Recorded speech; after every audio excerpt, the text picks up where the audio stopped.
All right, so Josh answered this question before I hit record. Nope, still working on feedback from Ben's questions from last week as far as the timeline scale for Citus proof of concept. So I added the issue there. Currently, Andreas is researching the features that we use that Citus does not support, and it's in a comment. If you scroll down on the issue, some of the features that we're currently using. It's the first comment here. That link.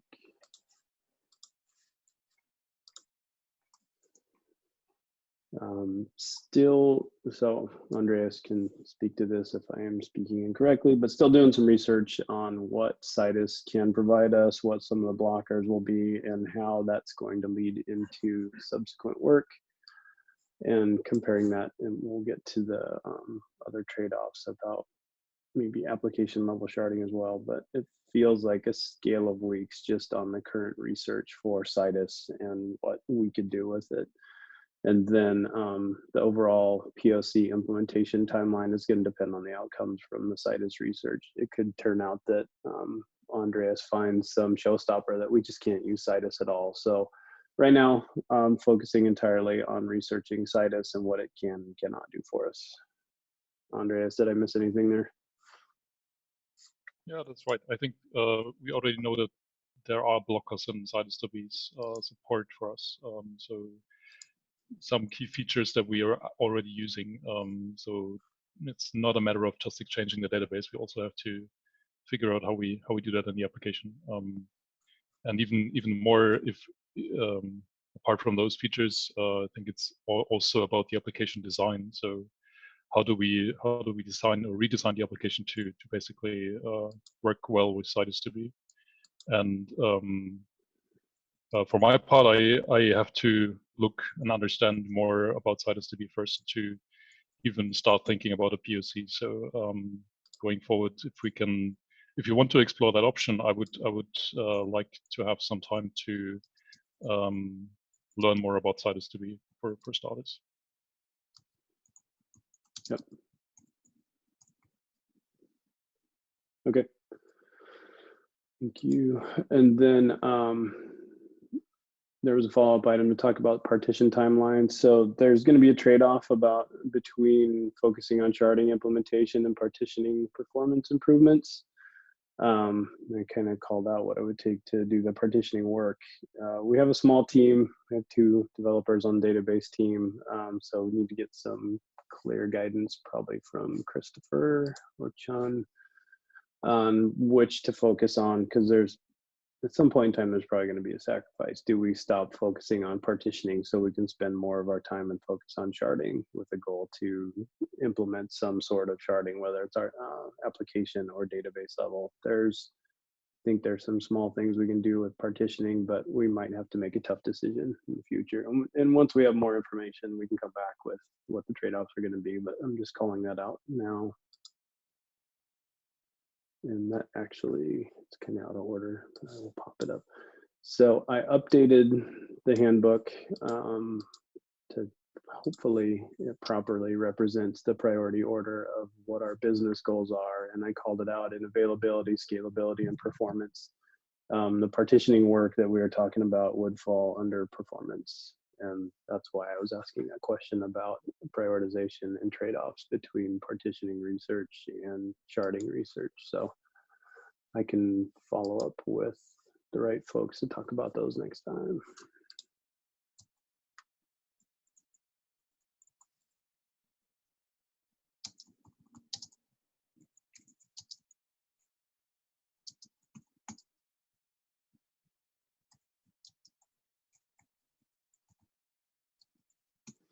Right. Any questions on that one, on the handbook entry? Nope.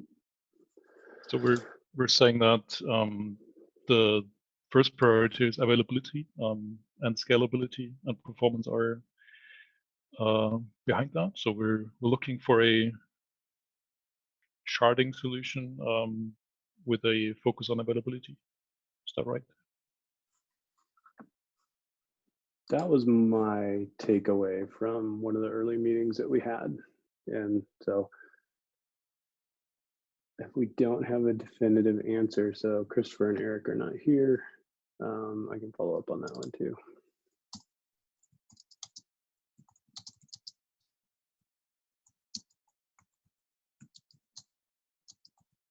I think the goal of this was to try and get to isolation, right? So we can reduce the blast radius on GitLab.com if we do have a database problem, or we have a performance problem that affects the database, for example. That was my understanding, but I think to some degree, obviously, there are some tables that are very large. Partitioning could help those, but it also, from what I understand, sort of was a prerequisite to actually get sharding done. But that might not be the case though. So. I grouped that under availability, Joshua, and called it out under the description. So better isolation of database outages. So I will ping product and engineering leadership to make sure that this is accurately reflected. So we're moving forward with the right priorities in mind.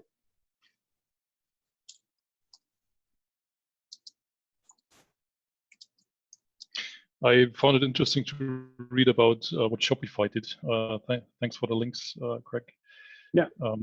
And sure. Actually turned out for them that they were looking into a sharding solution, and they got the benefits from in terms of performance and scalability. But it turns out that availability suffered quite a bit because all of a sudden you want to run operations that are on all the shards, and when one shard is down, you have a problem. The more shards you have, the more likely that is. So if we sort of focus on availability here, perhaps we're maybe looking in the wrong corner at the moment for Citus to be even. Yeah. I thought Shopify did a kind of a shared nothing architecture, right? Where they basically have pods. So everybody has their own playground, and that works for them because they're really independent. Like every customer has their own like shopping cart, whereas GitLab, there may not be as much of that. There may be some of that, like, or you could have a top level organization and they only have access to that, and that's its own pod. But then if they want to search across all of GitLab.com, that's, they either can't do that, or we have to make that a, slower feature or less available feature, right? But that may be the trade-off, right? If you wanted this enterprise grade, maybe it should be their own playground. Maybe they shouldn't be subject to other GitLab.com. I'm not sure what it is kind of a product decision as well. Like, do we want to put every customer in its isolated sandbox? There's an argument to be made that's a good thing, right? Mm-hmm. Yeah, and this is go ahead, Andreas. No, I feel the same way about it. That's what I meant with also we have to think about the application more, how the application behavior matches what we have in the database. Because if we keep doing features that are cross shards, it's probably not going to work with any of the database sharding solutions, right? I created a small issue to discuss that or to start that discussion. Think about what if we take top-level namespace, for example. I think it's a natural key to the application's data today, right? So most of the data that we have, it always lives in a namespace. There's a few exceptions to that. Maybe we can look at what these exceptions are and figure out how we want to treat that going forward. What is that issue linked in here, Andreas? I'm just trying to find that. Give me a second. Okay.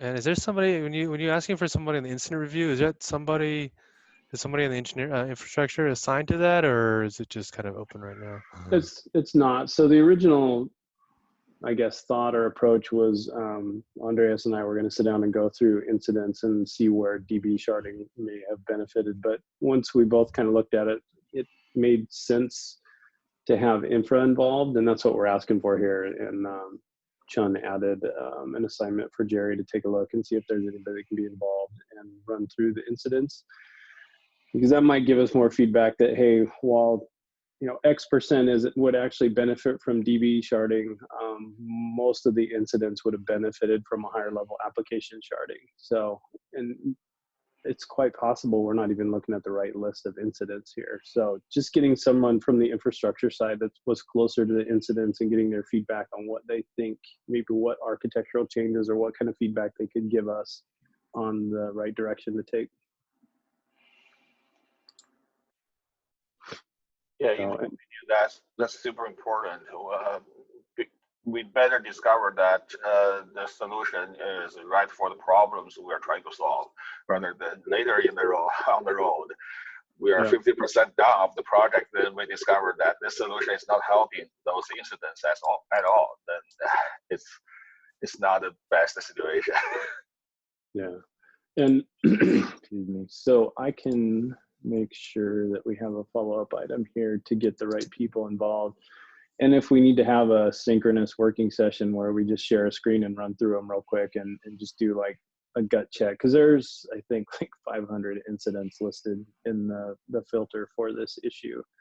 Run through them and see what kind of breakdown we get on where we think database sharding would have helped, or application sharding, or maybe it's something altogether different, right? Maybe we run through these incidents and figure that caching would solve all of our problems. So, and that's, don't quote me on that. I'm just throwing out a third alternative there. And that was the first one that came to mind. But I will follow up and make sure that somebody is on this, that we schedule the time to either run through them synchronously or asynchronously and get some metrics from it. Yeah, thanks for raising this. I thought we sort of identified that sharding was the solution to our problems because of the sharding working group we have. But yeah, if we don't know for sure, we should definitely make sure we're doing the right thing. Do we have a, like, I guess I can try and find the issue of the genesis of this working group. That might also be helpful. I imagine we started it for a reason, but yeah. I don't think well, I don't know, and Chun, maybe you can correct me on this, that there was an issue for the genesis of this working group. I think it was thrown out there that sharding will solve some of our problems, and the original focus was on database sharding, but it could be that this morphs into a more general sharding solution for solving availability and performance issues. And scalability, yes. Sorry. Yeah, I'm not aware of that. Another working group working on isolation. I mean, the database sharding is definitely the first one we identified to work on. But still, I believe over the last several weeks, we have been trying hard to understand what problems we are trying to solve. At this point, I think the best we know is we want to reduce the blasting radius, but it's still a little bit ambiguous at this moment. What is the blasting radius and how the database sharding can help that? So this, I think this question about, I mean, this action item to review the past incidents and identify if the sharding will help here. This is a very solid item we can work on to understand if the solution is the right one, or we need to focus on something else. So I think this is a very important. While we are, doing the POC of the Citus, this is a very good question to validate first, in my opinion, of course. And the POC for Citus, is that purely focused on sharding, or is that for other reasons that will give us additional headroom beyond what Postgres does? Question to Andres or to me or Craig? So yeah, Citus is an extension to Postgres SQL database. It effectively, it makes it easier to shard your database. So it's focused entirely on database sharding. So it's a technique to shard the database. Yeah, that's what I thought, and so if we're not sure if sharding is the right move, the question, I guess, is should we spend time doing a POC of Citus if we're not sure if sharding is actually what we want to do? But so yeah. Sharding will solve, well, it will improve our scalability story, right? Implementation details aside, it will definitely help with some level of scalability. And we've gotten feedback from Ongress and from some of our other database expertise on site that sharding is something that we need to look into implementing for long-term scalability. So there's no doubt that sharding a database would help scale our .com offering. we're now getting into the implementation details about, is this the only solution for scaling? And that's why we're asking those questions. Maybe there's another sharding implementation that's not focused entirely on the database that will help with our scalability. So it's not, it is a valid investigation path, but we're also looking to see if there are alternatives or additions to the database sharding research that we're doing. That make sense? Yep, thanks. Mm-hmm. Yeah, it would definitely help the scalability. But speaking of reducing the blasting radius, that's more about availability. So that's the question we want to answer. Does this help the availability? But we are sure it helps availability. So we'll get. And sorry, go ahead, Andres. By reviewing those incidents, I think we can also better understand what the problems are that we're likely to solve with it, because we've had a lot of problems with PG Bouncer, for example, as well, the load balancing in front of the database. And now, if we exchange the database with CytoSDB, we're still going to have these problems. So we should be. I think we would get a lot of clarity from looking at the existing incidents. I see Jose on the call.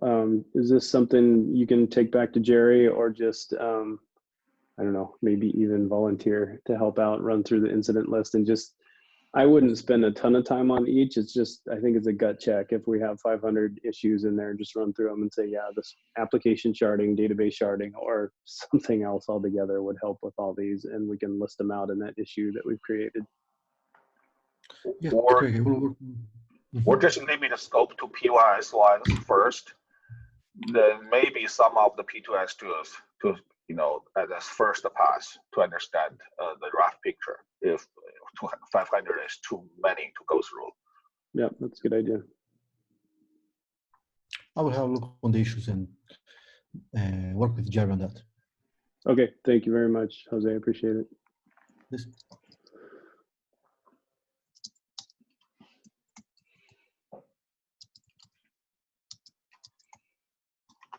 All right, that's it for the agenda today. There are any other topics anybody wanted to cover today? Can we perhaps talk a bit about the benefits of the Shopify model that we would get, or how that would look like on a very high level for us? Sure. You have any thoughts on so it? what they did was, maybe just to recap what they did, and there is an issue, sorry, there's a link to the article they wrote in the blog. So what they did was, like Stan explained already, they have a multi-tenant application, so it's very easy to say that there is, you can easily shard that by customer, for example, because there's no feature that goes across shards. And what they ended up doing is creating what they call pods, where each pod contains application servers and also database, and basically a full environment, if I understand that correctly. And that database contains data for a subset of the customers only. And yeah, you can see that in that picture.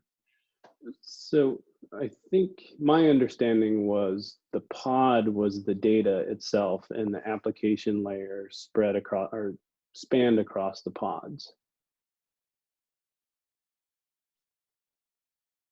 Oh yeah, sure.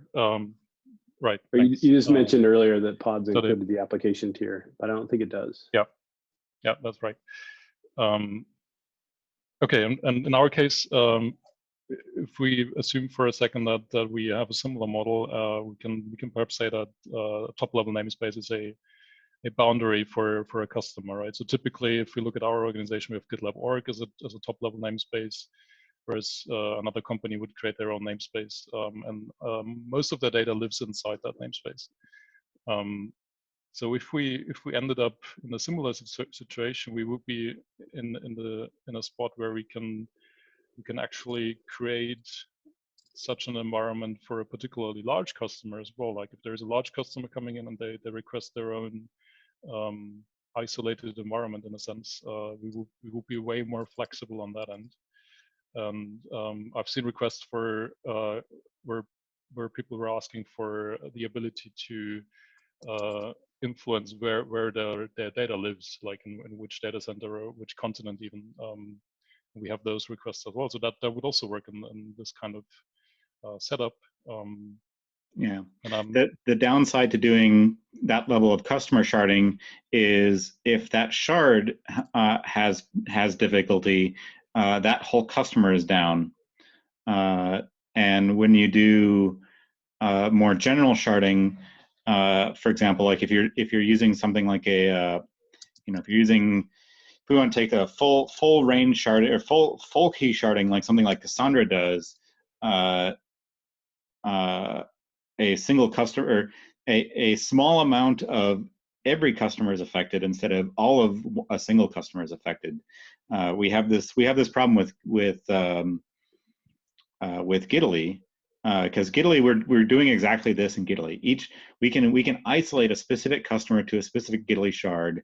We did this for GitLab.org, and it has the downside that if that Giddily node is down, that whole customer pod is affected, and it's actually worse from a scaling perspective, because if we have a large customer and we put them onto a custom shard, we now have a toil component of that one customer shard has to be maintained separately, versus if that customer comes on board and they have, say, 50 projects and we have 50 Giddily servers, we could have that customer spread evenly across all of our Giddily fleet. And if one storage pod goes down, that customer is not completely affected. And so there's a trade-off. There's a trade-off there. Mm-hmm. So, do we want to consider the data locality problem, or is that something that is out of scope? Like being able to influence where the data lives. I'd say that's something we should think about, so that it's not, we don't lock ourselves into a solution that can't solve that problem. But I think it's out of scope for what we're doing right now. Yeah, I think that's a different question. Something Greek. Obviously, one concern is with the Shopify model is that you want to be.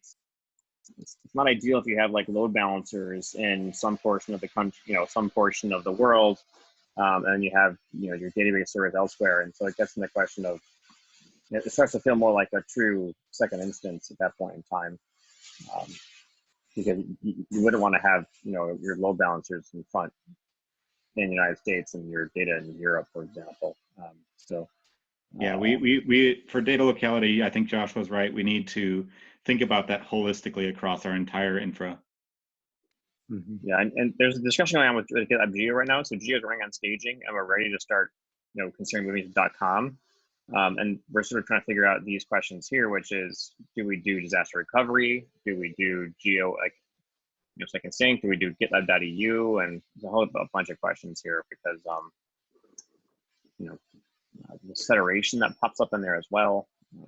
So yeah, is that also going to the Ben's comparison, Ben and Andreas conversation about the sharding implementation? Do we want to isolate customers, or do we want to have like an even separation of isolation? So in the example that Ben gave, if we have a shard goes down, do we want only a subset of features and functionality to go down with it, or do we want an entire customer to go down? It seems like a product management question to me.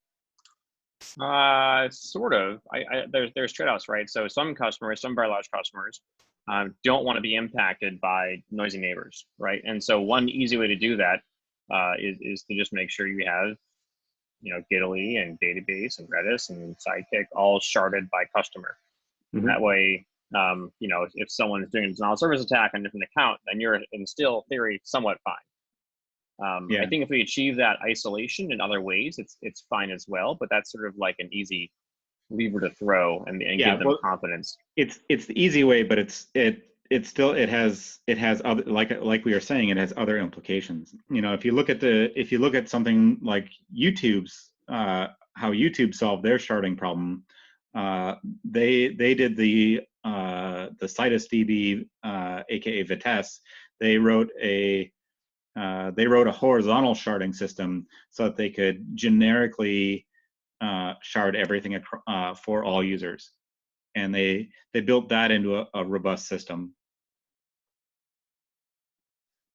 And eventually, now of course, YouTube has moved to a completely different method, which is, as far as I've heard, YouTube is now entirely on what's it called? Google's scalable SQL database.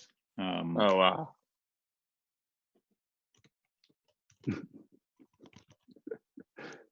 Yeah, a spanner or whatever it is.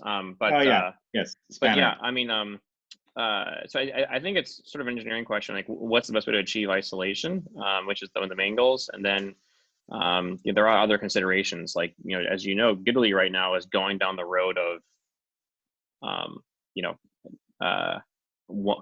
you have one Giddily server, or in the future one Giddily HA server, and two Giddily servers and a prefix server for a set of customers, and sharding that way. So that we're kind of, to some degree, already down that road. I think that the business requirements are obviously isolation and availability, and how we achieve them is, obviously, and also cost goes in the business side. But whether we shard it how they currently are, but with the Giddily model, or more of a sort of distributed model, is I think an engineering solution to in many respects. Okay. Probably have to follow up this conversation with the next meeting or async. Mac is already adding agenda items for next week. Thanks, Mac. And with that, we have 2 minutes. Any other topics we need to call out for async follow-up? I'll just vocalize. Sorry, vocalize. I don't have the flu. It's just a bit of congestion. So there are 3 cases here now. Hopefully that brings a few laughs. So I'm going to take some pages from the GCC migration, and I think we really need to call out what are the steps we're going to be taking. And what I like this group to come up with is, if it's successful, it's great, we move to the next step, but then we anticipate if it fails, like who's going to be dealing it, what's the mitigation plan, what's the backup. So I think having these clearly thought out earlier on is key to the migration success. So just want to make sure all of us are aware. And to be specific, you're talking about PG11?